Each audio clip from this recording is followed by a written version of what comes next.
याद कर सकते हैं कि घमंडी भारत साडा दुश्मन हुदूद टप्पण ते आ गया हा। घमंडी भारत साडा दुश्मन हुदूद टप्पण ते आ गया हा ते अपनी ठिठ च मेरे वतन दे ओ बाजू कप्पण ते आ गया हा। शहजाद वस्से शहीद साडे त मुड़ ए मंजर जमाने डिठा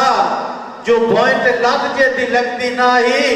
ओ पैर नप्पण दे आ गया हा। बिला तखीर मैं अगले शायर नो जनाब मोहसिन अब्बास मोहसिन साहब नो दावत देसा तशरीफ लियावन और अपना खूबसूरत कलाम पेश करें जनाब मोहसिन अब्बास मोहसिन साहब।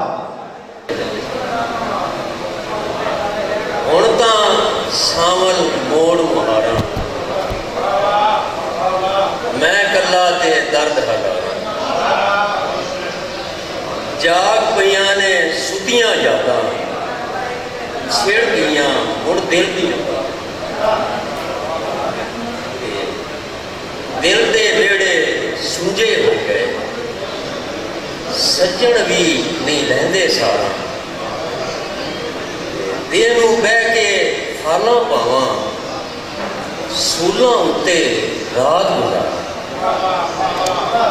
दिल नूं बह के फालां पावां सूलां उत्ते रात गुजारा। दैट शिराज़ी साहब फिक्के हो गए सारे मौसम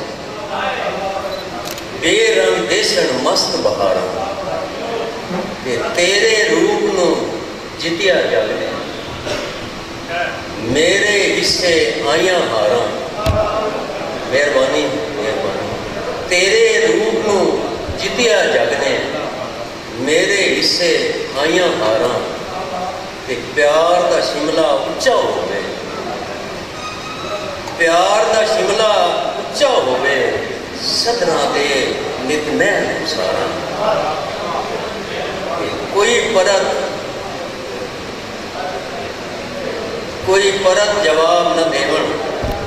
सजना नूं ये आवाज़ां मारां ते उजड़ी झोक वसावण कीते रल मिल करिए सोच